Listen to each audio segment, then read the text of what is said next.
All right. Good morning, everybody. Happy Friday, Cinco de Mayo, May 5th. Hopefully, y'all are having a good Friday so far. Haven't done too many tequila shots yet. Markets are starting off on a green note, currently up about 0.9% for SPY as of right now. With it's trading at 408.69. Yeah, 0.9% green for the day. And this comes after Apple reported earnings with a double beat on revenue, beat on earnings per share. So their stock ended up going up on that news, and then their guidance for next quarter was the same as this quarter. So they're not raising guidance, but they kept it neutral. So I don't expect their stock to just rally out of the gate here.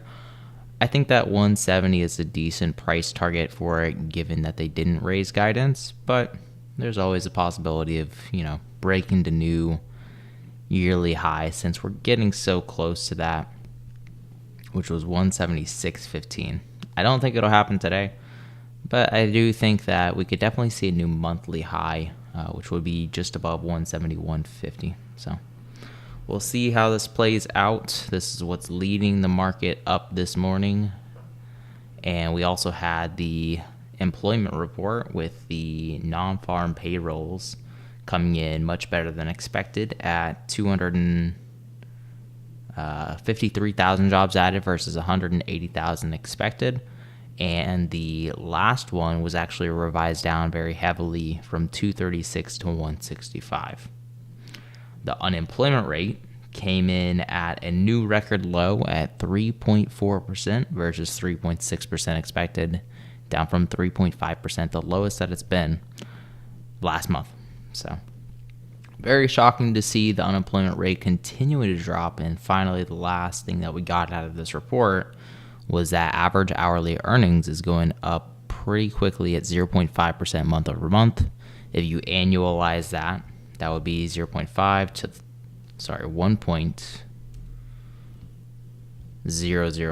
the 12th power. That would be 6% per year. So that would lead to a wage price spiral if people are getting paid more, if people have more money to spend throughout the economy, and there's the same amount of goods or less goods because manufacturing is in a slump right now, then inflation would continue to persist. So that is your employment report in Apple this morning. Very bullish start to the day. We're at 69 on the RSI. Good morning, Pete. We're at 69 for the RSI, so definitely a hot start for Apple. And then for SPY, we're at 67 for the RSI. So right now, I'm looking at both the 409 calls and the 409 puts that expire for today. Probably going to use the same strategy I've been using for the past few days. Has been pretty good for me.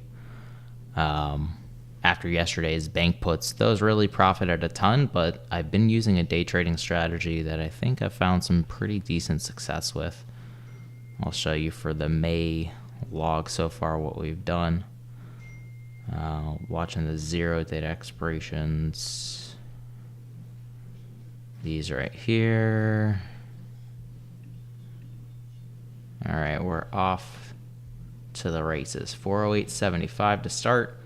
The calls are trading for 115. The puts are at 141. So the first thing I'm going to wait is for some sort of consolidation here. It does seem like we might get a low at that 408.65.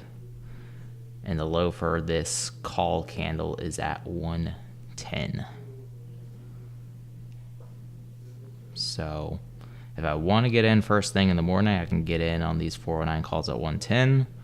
I usually like to give it a good 10-15 minutes to see if we change direction, but let's go check them out. Gotta be a bull day. I think so, but I think it's going to be a pretty muted bull day. We're up 0.9%, so I feel like that's a bit much, but this thing could keep on going like hell. One of my favorite stocks is up 12% today after their earnings. Fulgent Genetics, 12%. This is a small cap not a biotech company, a genomics company that posted negative 22-cent earnings per share. So they still lost on the earnings per share, but it was about 50% better than expected at negative 43 cents. So smaller loss than expected, and their stock is up 12%. So very nice to see that after months of being beaten down on this stock. Still down 10% year to date, or for the past 3 months. So not exactly great, but it is recovering a bit, which is nice. But yeah,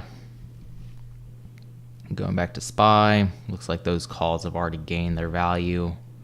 I wanted them at 110, now they're 143, so that's not going to work for us. We're going to have to wait for some consolidation first. So basically what I'll wait for is a couple candles, 2 or 3 candles to kind of form some similar lows and similar opens or closes like this right here. So you had the low of this candle close to the open of this, so that would be a decent entry point. You want to get the calls at that low at 110, and then you set your stop loss for 10 cents below that. Sometimes the stop loss doesn't work, especially with Robinhood. It's very slow. They don't have a proper stop loss order system unless you're doing their stop limit order, which is kind of tricky because these strategies can run like crazy. Like you saw this jump from 110 to 150 within just like 2 minutes. So you don't want to set a stop limit order because then you're potentially capping your profits if the momentum does continue to carry the stock, like you're seeing right here.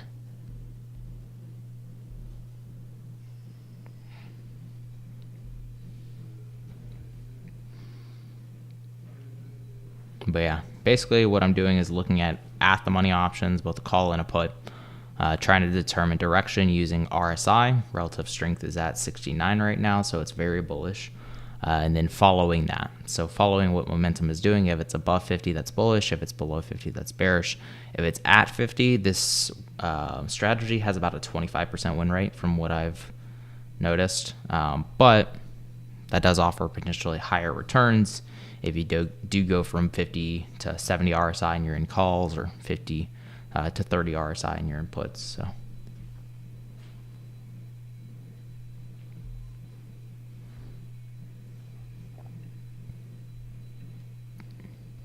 am I trading Apple this morning? No, I am not trading Apple this morning. It's up 4% as of right now to 172, so that is a new monthly high for it.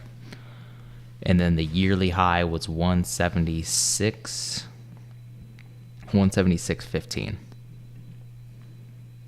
It's already up by 4%, so it's a pretty decent rise that you're getting out of Apple. I wouldn't want to chase it though.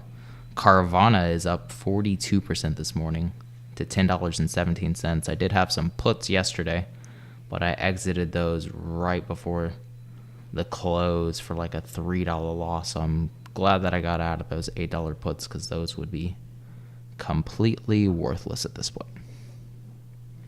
Good morning, Kamala. Gonna buy Pac Western. How do you feel about that stock? I played a sell put, winning my money back. Let's see. Pac Western. I wouldn't want to buy any of the bank stocks personally. It's up 44% today.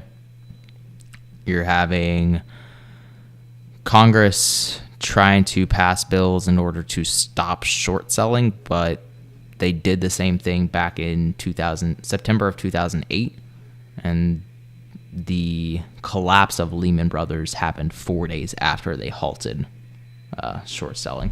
So not exactly a bullish thing for them to stop short selling, because short selling creates a buyer once a stock starts to go down. Nobody's going to want to buy a stock that's just continuing to plummet unless they're making profit off of that.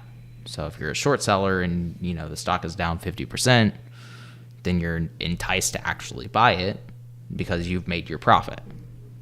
So I think that banning short selling is a very terrible idea. Didn't work back in 2008. So don't think they should do it. But Carvana had a record EBITDA. Yeah. Record EBITDA at negative $25 million. Their record is losing money.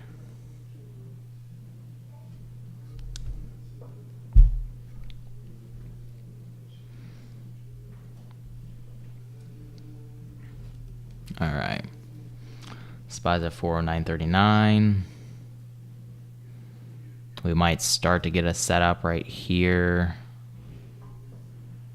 You could enter these at 147, but there is a decent amount of risk in that trade. They already came down to 138 at the low, so taking on that stop loss could happen pretty quickly, so I'm not going to take this trade yet.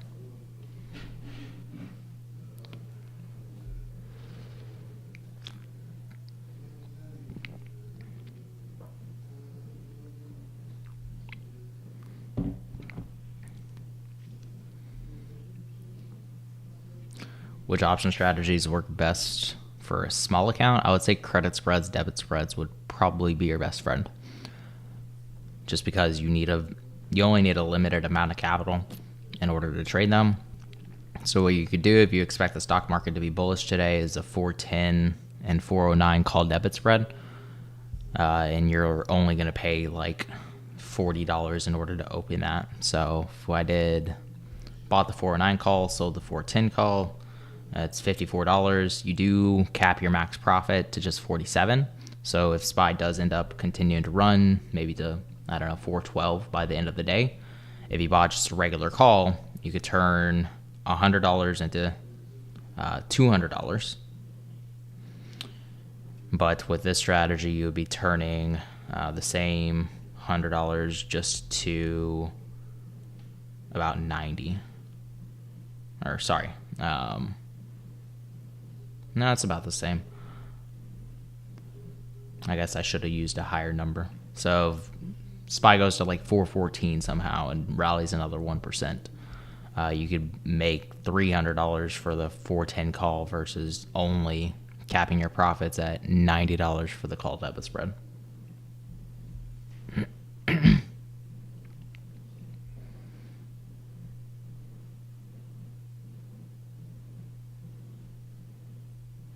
How do I play Fulgen Genetics? I'm just long on the stock. I've been long on the company since I think 2021. So not the best time to buy into the company because it was trading at like $100 and something.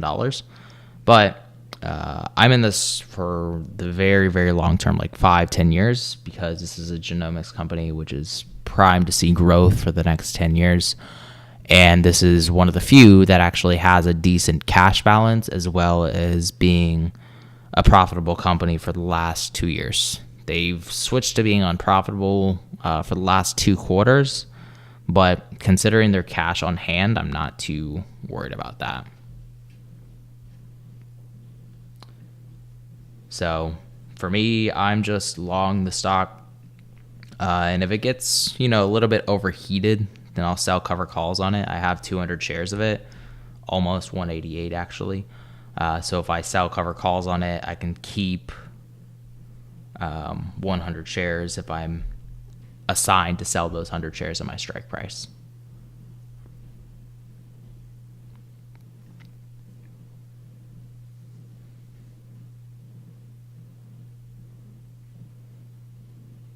For a $900 profile, I don't think I would use the wheel strategy on a $30 stock with a $900 account personally. All right, we do have a setup here possibly with these calls if we can get them at about 150 to 160. But SPY's continuing to rally at the moment, so no entry yet, and we're going to have to switch to the 410s because we're trading closer to 410 than 409. So continuing to use at the money options. So I want to get these ideally between 97 cents and 105.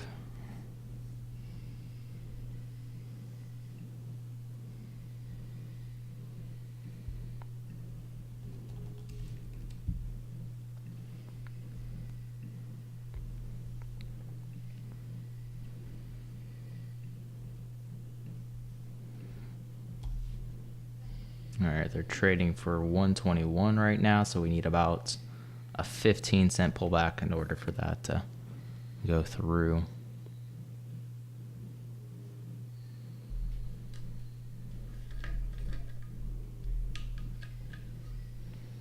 Apple's continue to rally at 4.3% to 173 right now, so that's leading the market up.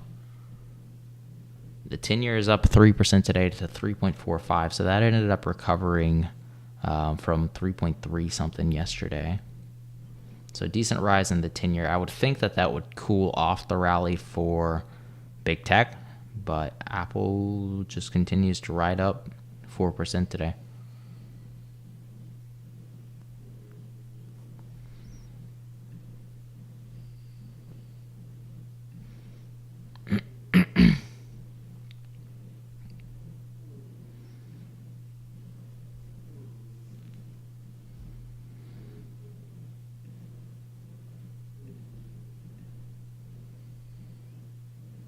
Oh, my bad. I got the wrong date on here. I'll switch it. Cinco de Mayo. There you go. Should be fixed now.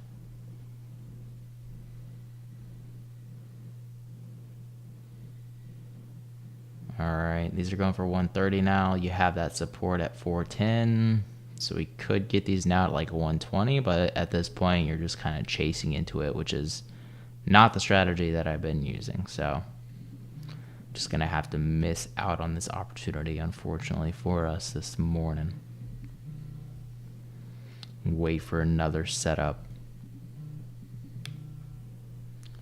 Let's see.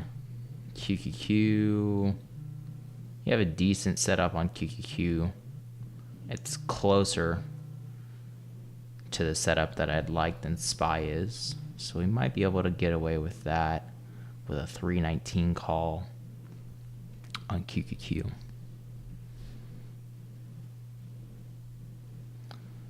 These are trading for a bit cheaper at 88 cents a piece. Actually, those are the puts, so let's switch over to the calls.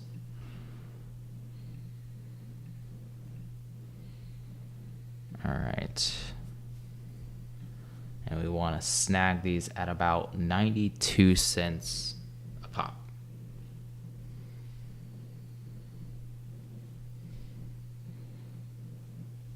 Obviously, we are bullish at 67 for the RSI. So that is in our favor. And we're looking at the 319s and purchasing them at roughly 90 cents each. Looking at... Okay, let me post it preemptively. Looking to buy QQQ, 319 calls expiring today, 5.5 at 90. Actually, maybe a little bit lower, hopefully. Yeah, 90 each.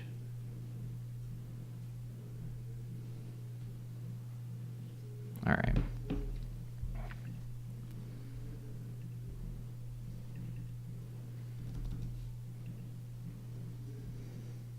And then you set your stop loss 10 cents lower to protect any downside for this trade.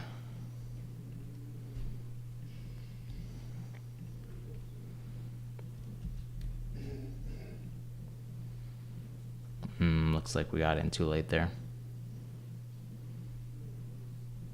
We're at 103 now.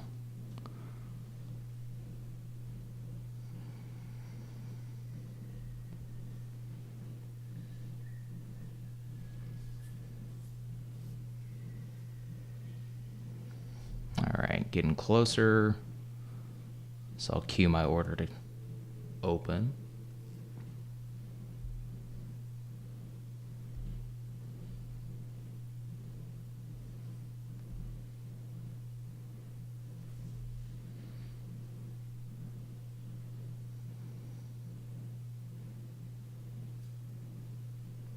All right. Waiting for the ask to hit 90. There we go. We might be in at 89 actually.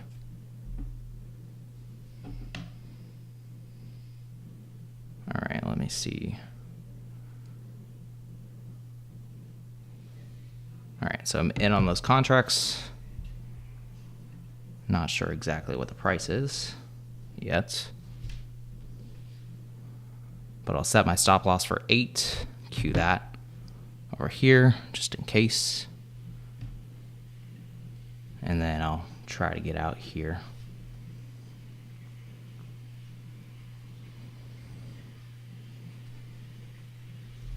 All right, looks like we're hitting a new low.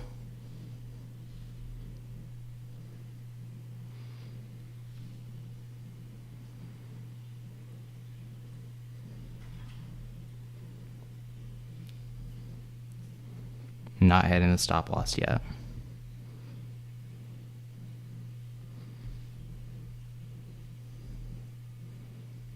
But yeah, I did get in at 90 cents.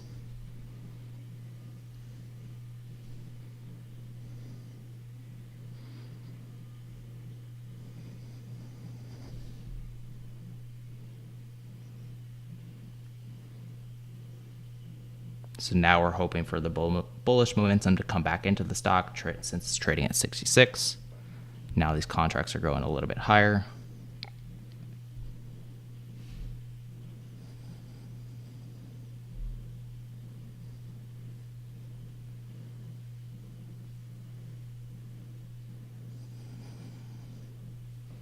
$95 a piece, gaining value slowly as we creep up closer to the highs.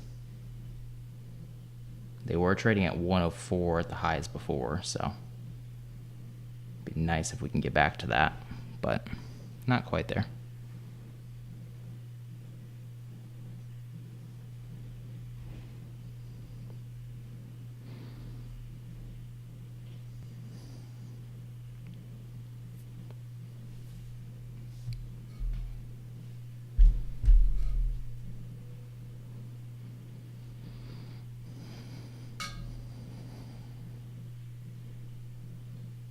All right, there we go, going green. So now I can adjust my stop loss up to my break even. So now my stop loss is set at 90 instead of 80 before. So as long as I'm out of this trade by then I'll at least break even now. And hopefully we can ride this momentum up further. Now they're trading at 100 a piece. There we go. We got the breakout we needed. So now we try to close above $1. The higher the better, obviously.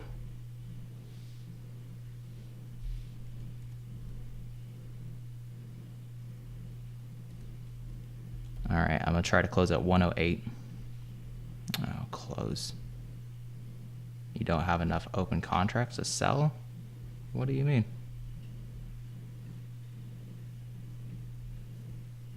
That's not good. They're not letting me submit my order. Gotta love Robinhood in there. Slow me down here. All right. Out at 1080. 1100 actually. So $200 profit that I just snagged out of that.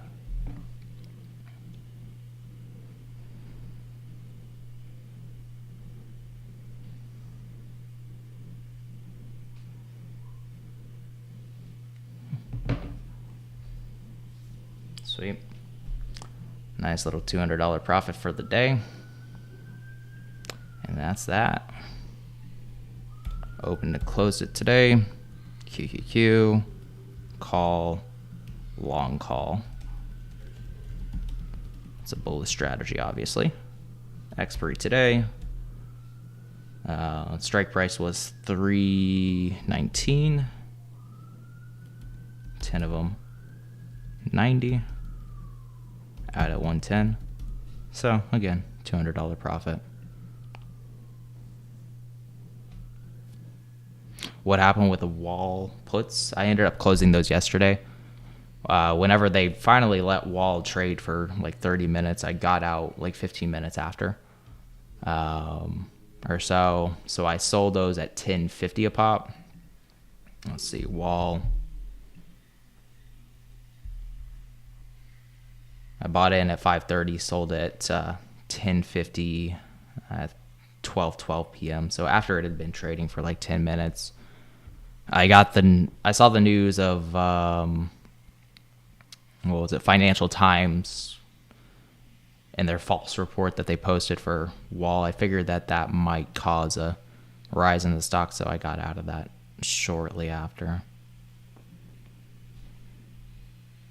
But yeah, nice little 200 profit here. 700 for the day. Fulgent's just kind of trading flat at about 11.5%. So not really much change since open. I like to follow you because I use Robinhood too. Robinhood's just not the best broker for this kind of strategy. It doesn't work very well. I'm actually moving my account over to TD Ameritrade, and that will be a lot easier for me to get in and out of these trades with the market button orders that I can place.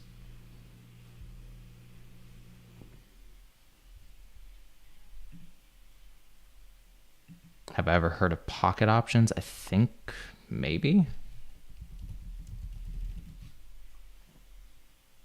The most innovative trading platform. I think I've heard of it, but I've never used it myself.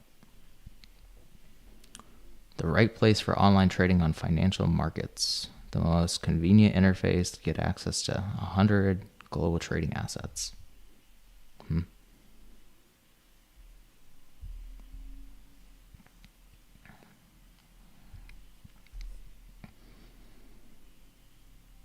Oh, they have signals, technical analysis tools. Interesting. I wonder what the signals are about. I'm not going to sign up for it right now. Trade currencies on there, yeah. I mean, Forex can be pretty lucrative too, just like options trading. I've never tried Forex myself just because geopolitics is toxic as hell. So not my cup of tea, but yeah, you can definitely make some money with it if you set up a good game plan. I feel like this game plan that I've set up is pretty good too. With this 10-cent stop loss strategy that I've been using, it's been very profitable. Like I said, if we go through my 0-day expiration options that I've been using for the past 2 days, let's see.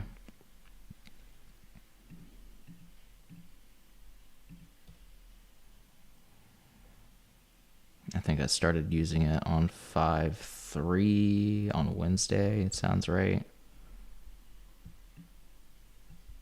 So we take the profits from the strategy so far. It's been negative 250, 160, 100. Actually, we got to get rid of WAL. That should not count. Actually, WAL wasn't part of it.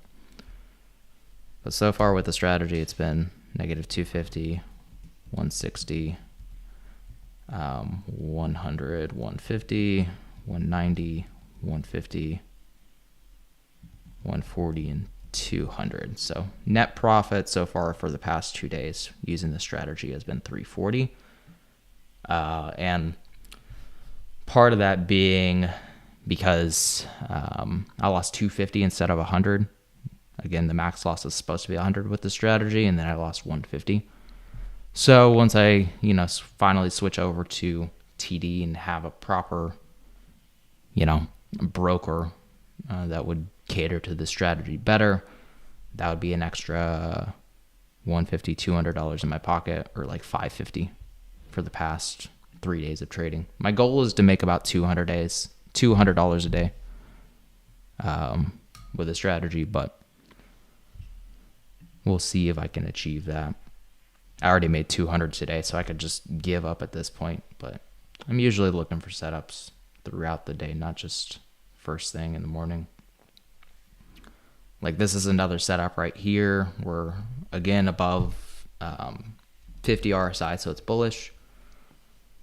You wait for a few candles to form some similar lows and opens. So buying these QQQ calls back in, getting back into the strategy at 1, Now you could flip them for 114 right now if I identified that quick enough. But you have to be very quick with this strategy, and Robinhood is not a quick broker to use with it. So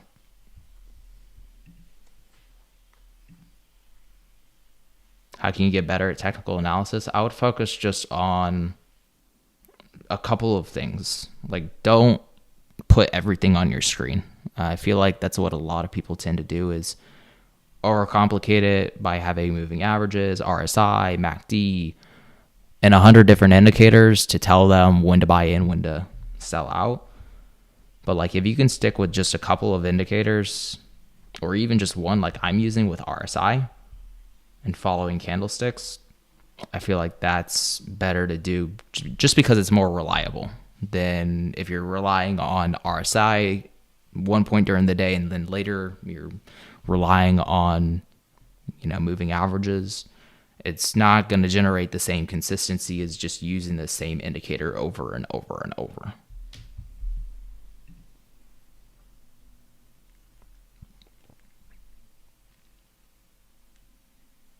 And unfortunately, with the strategy, you can miss out on some profits too. Like, I sold those at 110, now they're at 118.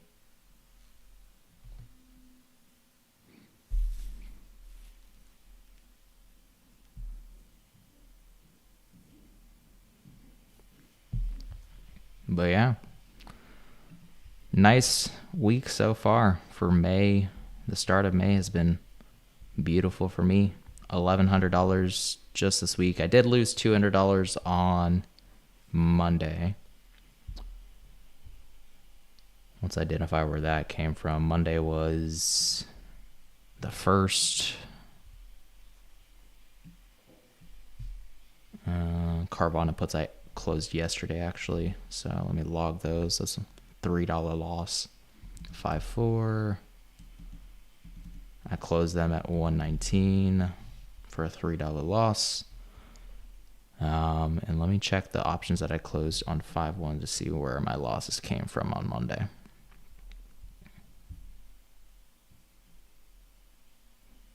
Made a small $6 profit, 140 loss, and then $66 loss for SPY, QQQ, and QQQ again. So not a great start on the first, but pretty good throughout the week. Average profit so far this month, $224. I'd like to maintain $200 a day, at least using this strategy. Then I'll probably still do credit spreads and debit spreads, the same strategies that I've been using for years at this point, usually around earnings reports. And I'm not really sure if I'll trade economic data anymore, just because economic data doesn't seem to have the same impact that it did before. Like, you saw at 8:30, the unemployment rate came out, and you didn't get a major move out of it like we used to get. SPY went from 407.90 to a low at 406.86. Usually when unemployment comes out, you'll see like a 2, 3, sometimes even a $4 move in 5 minutes. But recently, the action around economic events has been very, very muted. So maybe once that gets back into play, once people start paying attention to the economic data more, I might start doing that. But lately, it's been very dry. What setting am I using in the time frame? RSI, let's see. We'll check the settings on it. I'm using the 5-minute time frame, 2-day 5-minute, but I just look at the day. I don't look at the past day, just because the options are going to drop overnight in value. And the length is 14, overbought is 70, oversold is 30.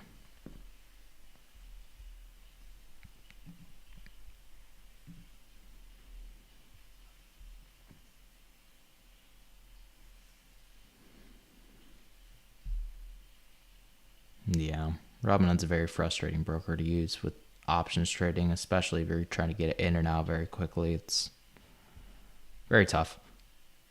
Now these options are going for 134, so shooting myself in the foot for selling these at 110, but 'tis what it is.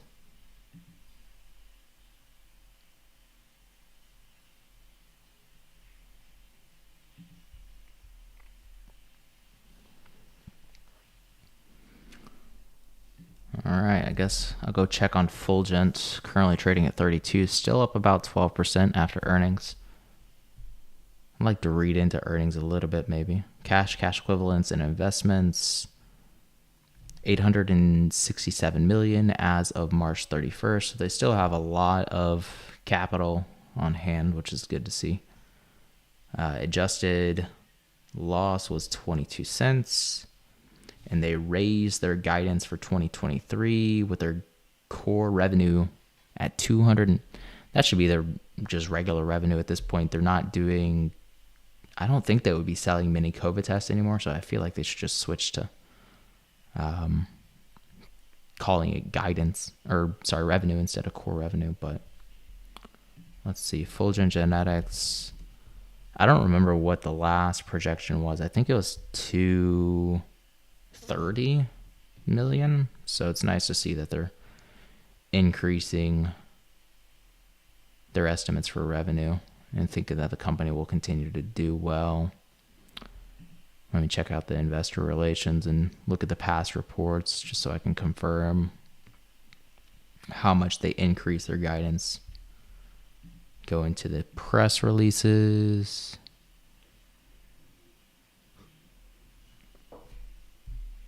Sorry, I just gotta. All right.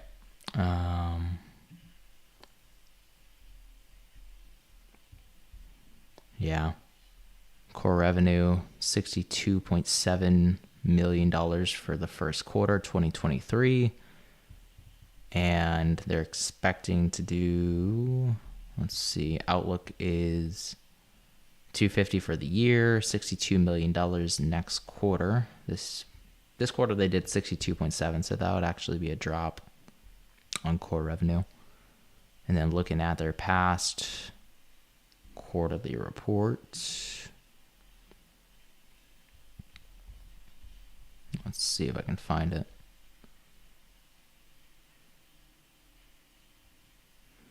Fourth quarter, they don't post a lot of press releases. They were on posting more press releases more often, like 6 months ago, but I guess they stopped that. But previously it was 240 million expected, so they raised revenue guidance by 10 million for the year. This company is growing their revenue very, very quickly, which is a nice thing to see, obviously. It'd be nice if they would cut their expenses maybe and maybe decrease headcount or something to save some money and boost their earnings per share, but still a growth company, which I like. Would I ever make a video on my nightly routine to show what I do exactly to find my trades? Well, the only thing I really do is from like 9 to 9:30 in the morning. Just like a quick little 30-minute analysis. I usually post that over on my Discord, and basically I'm looking at any economic data that came out. I'm looking at any earnings that came out the previous day or that morning, and then trying to come up with an analysis based on that just to determine whether we're bullish or bearish. I get that posted in the morning updates every morning at around like 10 minutes before the bell. So this morning I posted markets are off to a green start, plus 0.9%. After Apple reported earnings, they were up 2.5% to 170 before. Now they're at 173. Employment numbers came in better than expected, 252 versus 180 expected. After the revision down from March, 236 to 165. So this is a good employment report, basically coming in at a 3.4 unemployment rate versus 3.5% expected. And wages went up 0.5%. So that means that whenever wages are going up, usually there's inflation that comes with that. So treasury rates went up, bonds went down. TLT is down 0.75%, so you can trade on that. And then I'll give my price analysis for SPY, which I usually do just once a week, just giving a few different price levels to the upside and to the downside. Right now you have 410, 408, 46, 406 supports, and then resistance at 413, 50, and then 416. So I post this each morning in the premium Discord. What are the best apps that I use on a daily basis? The only app that I really use is what's called FinTalk. And no, it's not TikTok, like financial TikTok. It's actually called FinTalk. Unfortunate naming, but it is an app that basically has a ton of different news on it related to the stock market, and it's like immediate. So as soon as news gets posted on a company, I'm hearing about it first thing. So very useful. It's only available on the App Store, the Apple App Store, unfortunately, but that's pretty much the only app that I use other than the brokers that I use, Robinhood, TD Ameritrade. And then Twitter, but Twitter's kind of a shit show. My feed is definitely not what I'd like it to be in terms of being productive in the stock market.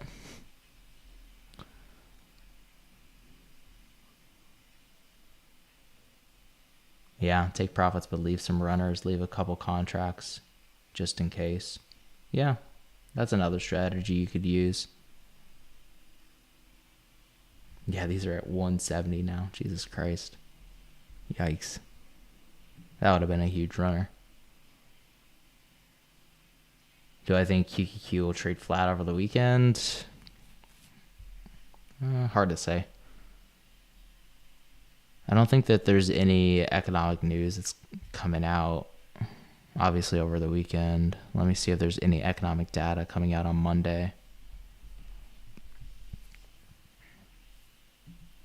Next week, on Monday, we'll check for 8:30 in the morning. Usually that's when it gets posted.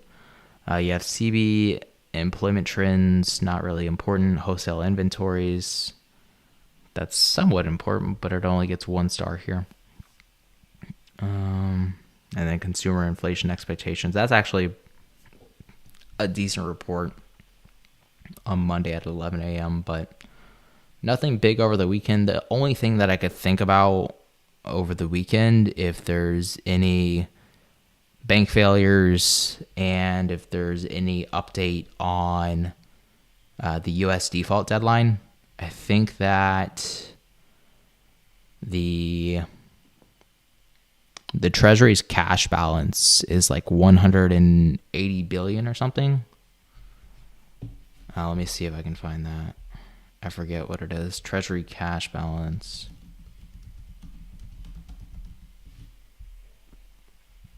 Yeah, it's currently at $178 billion.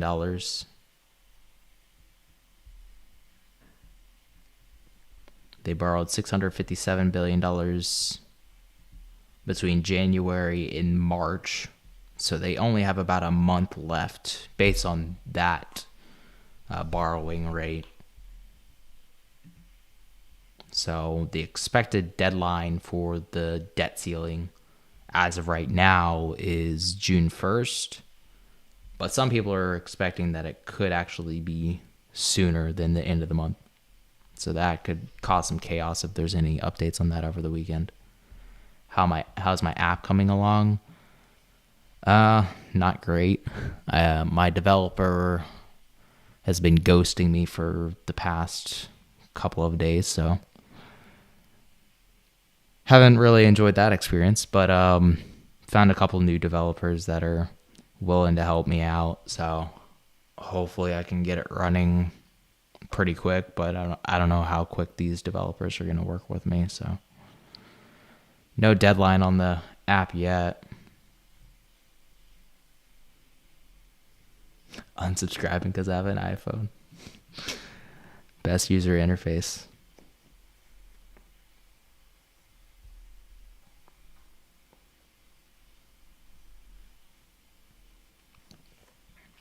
Yeah, basically the developer came up with the front end, but then he didn't have any back end experience in order to do the math behind all the calculating. And it's been a mess. He's delayed the project probably like 10 times at this point. It was supposed to be coming out in February, and now it's May, so got burned on that, but found a couple of new developers that should hopefully get it done quicker. The Discord is free. This link right here, and then there is a paid version of it that you can join once you get in there.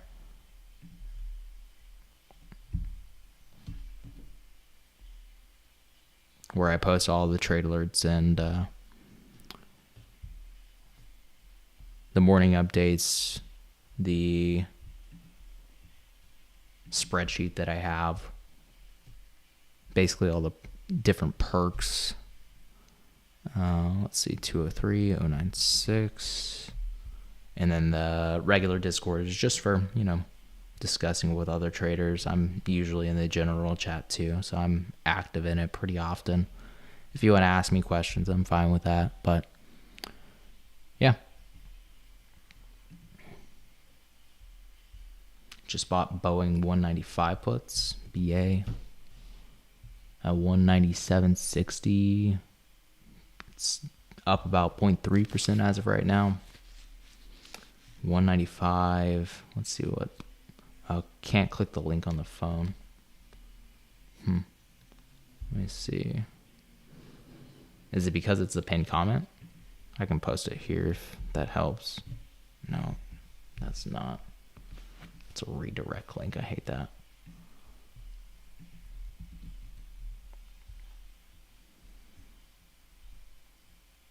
What's the set amount that I keep in my trading account at all times? I don't have a set amount that I keep in it. I, obviously want to keep my account above 25,000 just so I can at least day trade as many times as I want, and keep a margin account for spread options if I want to trade those. But no real set number that I'm looking for to keep in my trading account, just trying to grow it. Right now it's at 30,600 at the moment. So well above the 25,000 mark that I need.